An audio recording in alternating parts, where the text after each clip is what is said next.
Hello and welcome. Today I figured I'd do something a little bit different and make a video giving some tips to people who are just getting into the hobby or were thinking of getting into the hobby.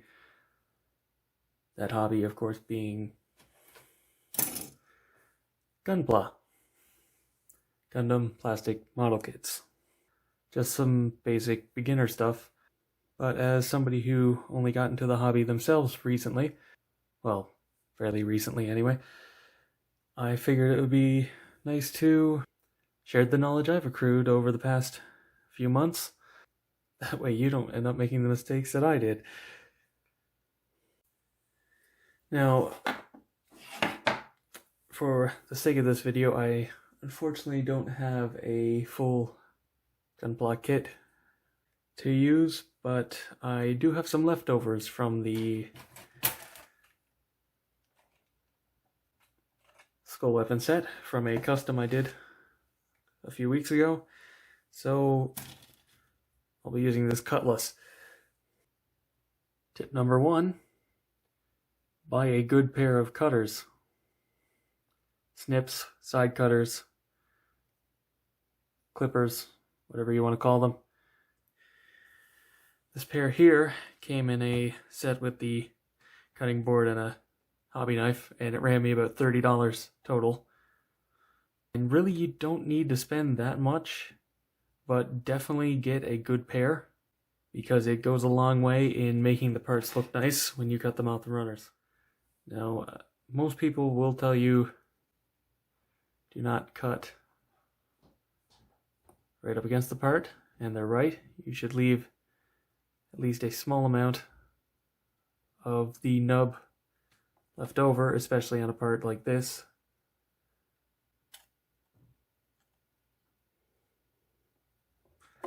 However, sometimes the nippers like to slide down as you're trying to cut.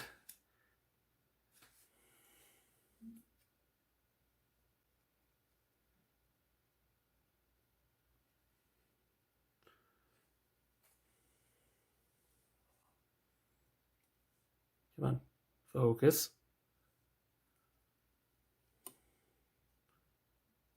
You see there's a small amount left over, and that can just be shaved off or sanded off, whichever you prefer. Though on a part this small, I would recommend just cutting it off.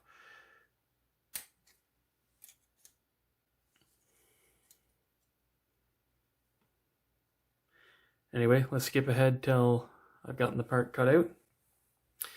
Now, occasionally pieces do have a small nub of plastic left over. It will tell you that in the instructions, and you can just cut that off. Be careful, they do tend to go flying. And tip number 2, always keep your hobby knife sharp. Now, obviously you don't sharpen the blade of a hobby knife. You buy replacement blades and replace the blade. New hobby knives are almost as sharp as a scalpel, so definitely be careful that you don't cut yourself. And personally, what I use to clean off nubs is a sharp hobby knife. Now, like I said, you can also use sandpaper to sand down any nubs, but I find it a lot quicker just to take it off. And I mean, focus. It's not really noticeable anyway. And if there's a little bit more, completely gone.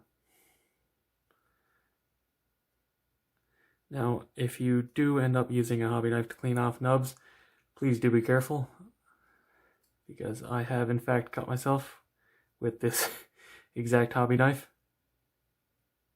and it was a pretty nasty cut at that.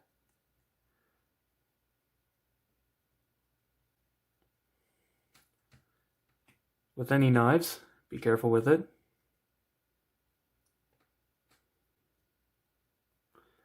Another tip is if there is a little bit left over, you can usually use your nail to just flatten that out a lot more.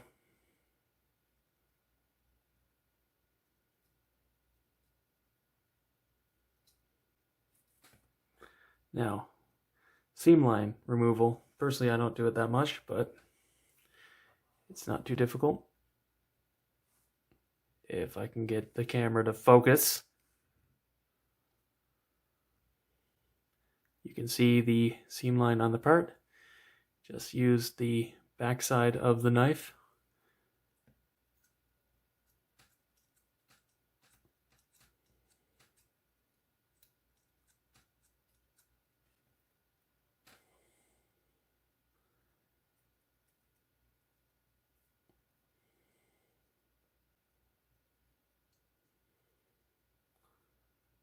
And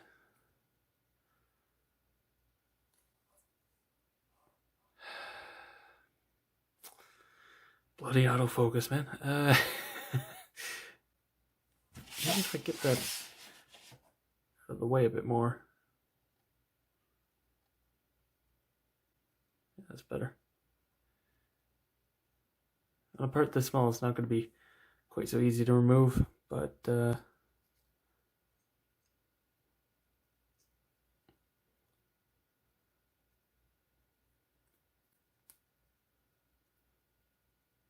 just feel mostly smooth.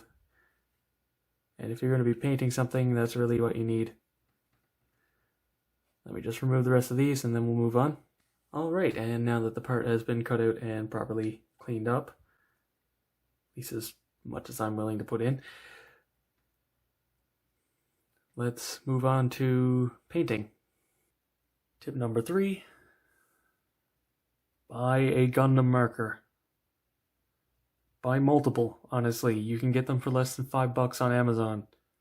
I recommend gray personally, because it's very versatile and easy to clean up any mistakes you make.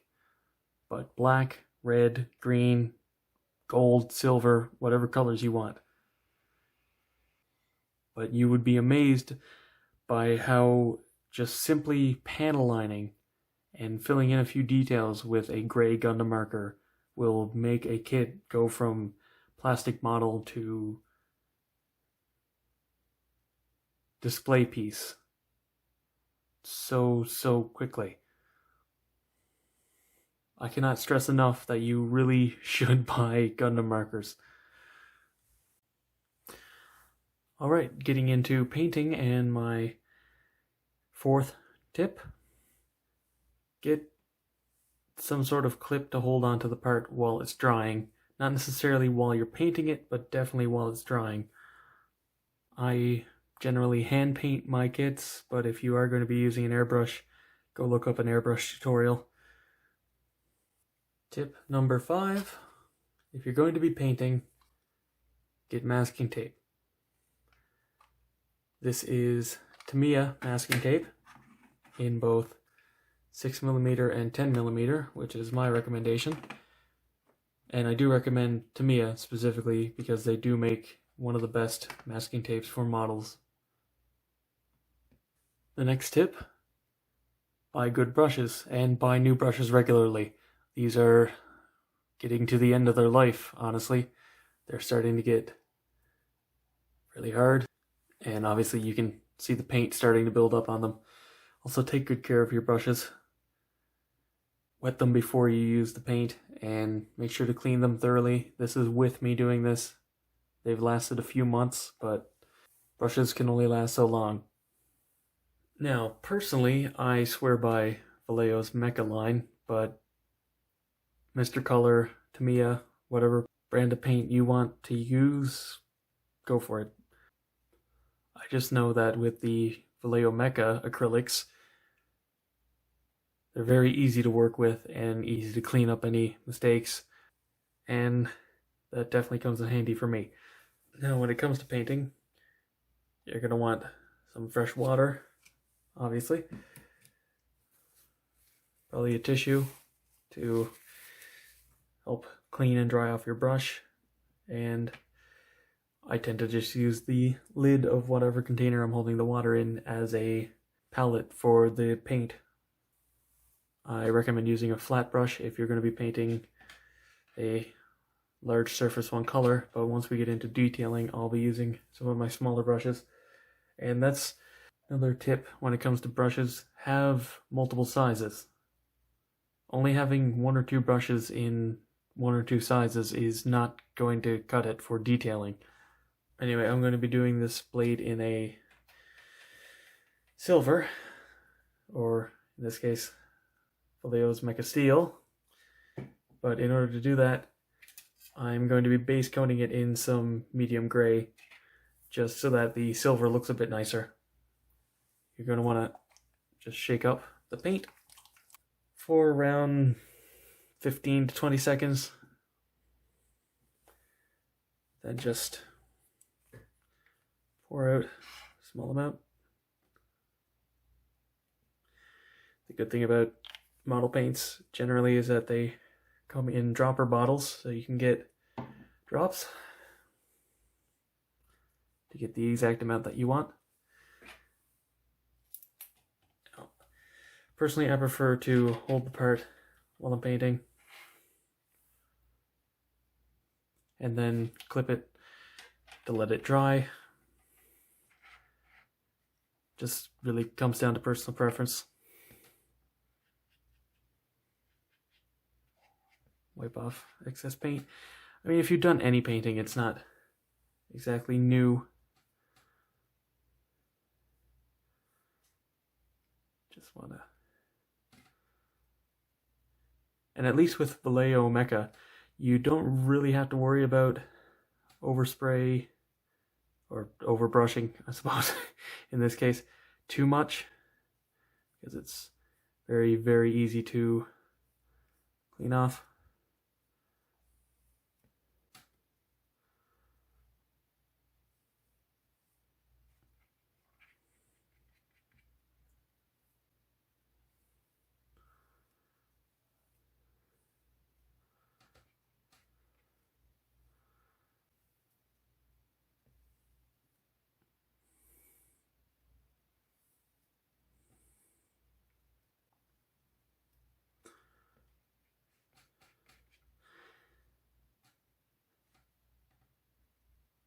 The good thing is, where you're painting such thin layers, they dry fairly quickly, so it doesn't take too long to build up multiple layers.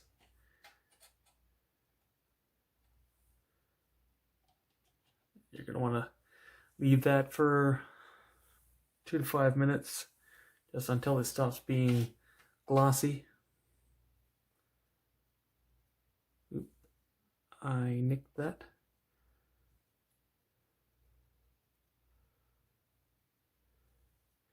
And you're just going to want to repeat that process until it stops looking streaked.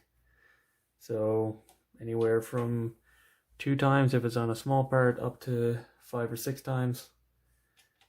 And we're back after exactly 5 coats. You may notice a few minor imperfections here and there in the paint, but that's because I didn't thin it. I find you don't really have to thin this paint that much. It's mostly just where it was such a large area. Now, as you can plainly see, I wasn't very clean with my lines, but that's because I wanted to show off my next tip. You just take a toothpick and just scratch off whatever paint you don't want to be on the part.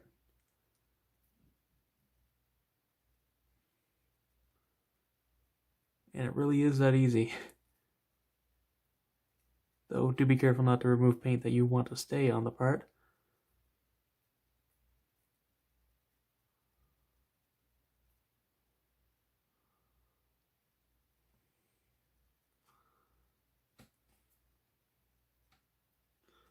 I will clean it up further than this, but yeah,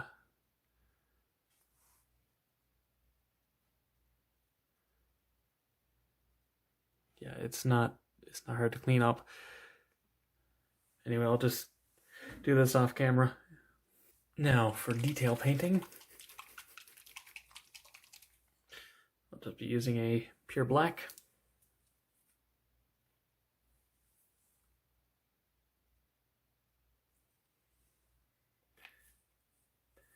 And a mini tip, the darker the pigment, the less you need to use.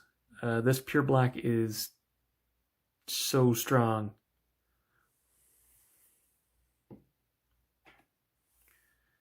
You just want to pick a brush that's a good size for whatever parts you're going to be detailing. Follow my own advice and wet the brush first. Pick up. And you can see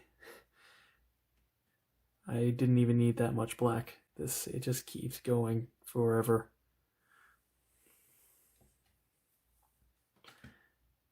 And you just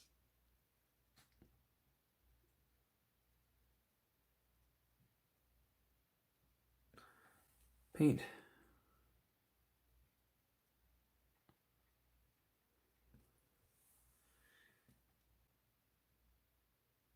In the detailing.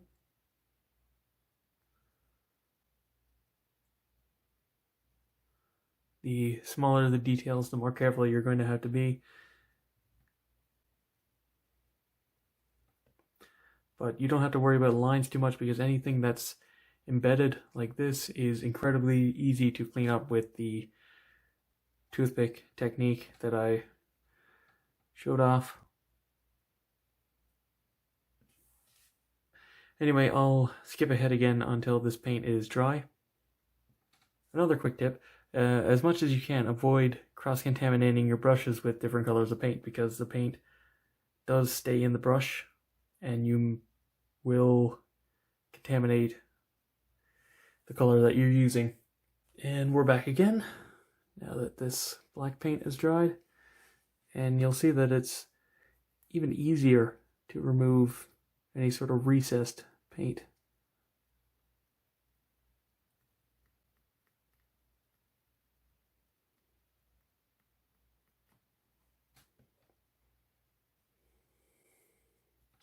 I mean, really, you could use your fingernail if you wanted to. It just comes right off.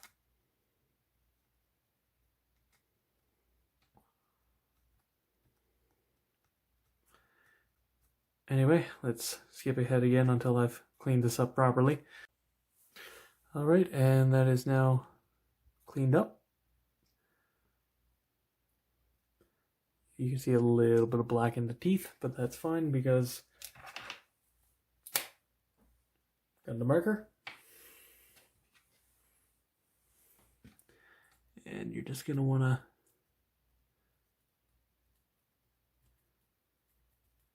fill in the teeth and then wipe it away with your finger.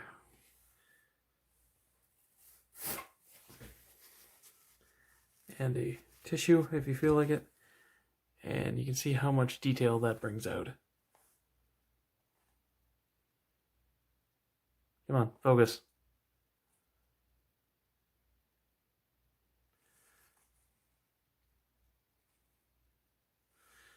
Just makes the teeth completely pop. Anyway, now that the skull is done, I'll do the silver layer on the blade, and we'll be right back.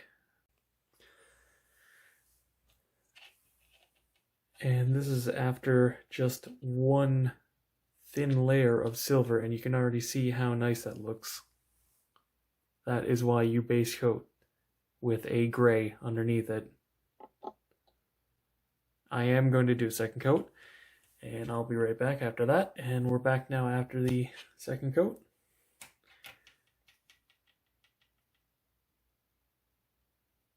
Tiny bit patchy on my job, but that's because I was rushing.